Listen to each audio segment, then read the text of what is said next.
Awal mula Wahabi menyebar di Aceh dan hancurnya Kerajaan Aceh Darussalam. Sejarah Aceh tempo dulu mencatat betapa kelamnya bangsa Aceh dengan rusaknya akidah para tokoh dan generasi Aceh sesudah pembantaian para ule balang dan ulama sufi yang disebut sebagai revolusi sosial tahun 1946.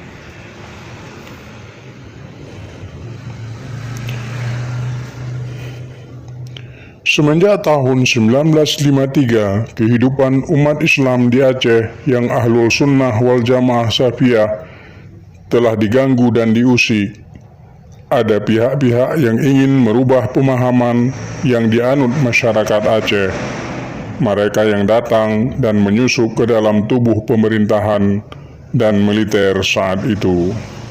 Karena tak berhasil mengubah langsung ke tengah-tengah masyarakat, maka datang ia kepada pemerintah dengan pahaman Islam pembaharuan yang dikembangkan oleh Muhammad Abduh, seorang penganut bebas mazhab berasal dari Mesir. Sedangkan ajaran yang dibawa Muhammad Abduh adalah hasil dari pengembangan pahaman liberal Mu'tazilah yang dipadukan dengan pahaman Syekh Muhammad bin Abdul Wahab. Disebut pihak-pihak yang mengusik itu berani muncul dengan berbekal sebuah surat maklumat bersama adalah dari kalangan yang tidak suka melihat masyarakat Aceh dengan cara beramaliyah sehari-hari seperti bermaulidan, bertawasul, bertabarukan, bertahlilal dan sebagainya, hingga mereka mempengaruhi pemerintah militer saat itu yang ingin menerapkan syariat Islam. Untuk itu, keinginan mereka berupaya memberlakukan sistem mazhab yang dipadukan dengan mazhab lain. Padahal sebelumnya, di Masjid Raya Baitur Rahman justru telah dipimpin oleh ulama-ulama Sunni dari kalangan dayah Salafiyah tradisional. Para ulama Aceh saat itu telah menerapkan pula masjid dengan pengamalan cara as-safiyah. Bahkan di seluruh Aceh pun dahulu dari masa Kesultanan Aceh hingga masa sebelum tiba masa kepemimpinan Abu Daud Bre. Sebabnya di masa Abu Daud Bre ini, pihak-pihak yang ingin mengubah pahaman masyarakat Aceh sesuai dengan apa yang ditinggalkan oleh ulama-ulama sebelumnya. Tapi setelah Indonesia merdeka dari tahun 1953 hingga seterusnya, Aceh telah dipimpin oleh kalangan yang berpahaman Islam pembaharuan. Banyak masyarakat tertipu dengan gerakan Islam pembaharuan tersebut karena ajaran yang dibawa justru ingin menghapuskan segala hal amaliyah yang sering dilakukan oleh rakyat Aceh, di antaranya melarang kondori, melarang maulid Nabi, kondori orang mati, kondori di kuburan, kondori sawah, kondori laut, dan lain-lain sebagainya. Intinya, pihak-pihak yang ingin mengubah sistem amaliyah yang telah lama masyarakat Aceh yakini selama itu benar, di masa DITI sendiri yang brutal dan kejamnya adalah masa di mana ada beberapa ulama dayah diburu oleh kalangan bersenjata DITII hingga ada yang dibunuh dan ada yang menyelamatkan diri keluar Aceh. Menurut beberapa sumber dari ulama-ulama dayah bahwa di antara ulama yang ingin dibunuh mereka, tapi dengan berkat karamah yang Allah berikan hingga selamat dari peristiwa perbantaian itu, di antaranya Abu Wahab Sulemum, Abu Ya Mudawali, dan lain-lain. Aceh yang dikenal sebagai penganut kental Aswaja As-Safiyah, masa itu dicoba untuk disamar-samarkan oleh mereka sebagai pihak penjilat kepada penguasa. Dan mereka itulah intelektual muda serta beberapa cendekiawan yang berafiliasi dengan penguasa Aceh.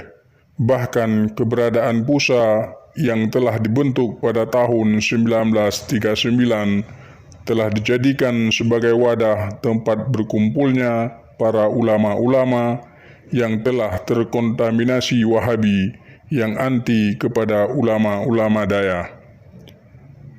Dengan teknik mereka yang masuk dan menyusup menjilat kepada pemerintah Aceh saat itu, ingin menghilangkan akidah bangsa yang telah dijalani sejak ratusan tahun yang lalu, maka oleh pengusaha pun beserta staf dan jajaran menyetujui dan menandatangani permintaan mereka agar pemerintah membuat semacam seruan bersama atau maklumat bersama mereka di antaranya. Pengurus dan Kepala Bagian Agama Tengku Abdul Rahman, Ketua Persatuan Ulama Aceh Tengku Muhammad Daud Bere'eh, Pimpinan Sekolah Islam Kabupaten Aceh Besar Ibrahim Amin, Hakim seluruh Aceh atau Kepala Mahkamah Syariah Aceh Haji Ahmad Hasbullah Indrapuri, Wakil Kepala Agama Kepresidenan Aceh Tengku M. Nur L. Ibrahimi, Kepala Kantor Urusan Agama Kecamatan Bukit Nosar Takengon Tengku Abdul Jalil. Mereka yang menandatangani surat tersebut adalah bagian dari kalangan pecinta Islam pembaharuan yang tergabung dalam PUSA dan juga pengikut setia DITII.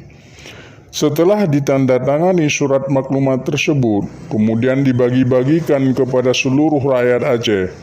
Namun, upaya pemerintah Aceh saat itu tidak diterima oleh rakyat Aceh karena dirasakan sangat bertentangan dengan yang selama ini didapatkan daripada ulama-ulama Dayah Salafiyah tradisional Aceh. Inilah suatu bahaya bagi bangsa dan rakyat Aceh, karena justru yang menghancurkan Aceh oleh rakyat Aceh sendiri yang telah dicuci otaknya oleh pihak-pihak yang ingin menjauhkan rakyat Aceh dengan ulamanya.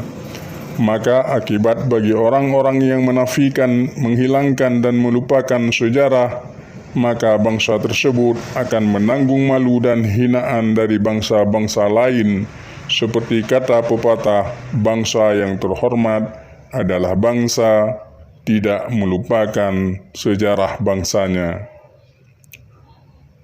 Kedatangan Wahabi yang menyusup ke dalam pemerintah Aceh saat itu pula Aceh secara perlahan hilang jati dirinya sebagai bangsa yang besar penganut Ahlul Sunnah wal Jamaah setelah Kesultanan Turki. Mari sekarang kita wujudkan negeri Aceh ini menjadi Ahlul Sunnah wal Jamaah sejati dengan mengamalkan segala perintah yang sesuai dengan sumber Al-Quran dan As-Sunnah, dengan merujuk kepada para alim ulama Syafi'iyah dan bertauhidkan Asy'ariyah wal Maturidiyah, dan bukan Wahabi yang berpedoman Mujassimah Musyabbihah yang suka mencampurkan mazhab. Jayalah selalu negeri Aceh, jayalah Ahlus Sunnah wal Jamaah, panjangkanlah umur ulama-ulama Aceh dan berilah ketaatan kepada seluruh penduduk negeri. Amin ya rabbal alamin. Sebagai wakil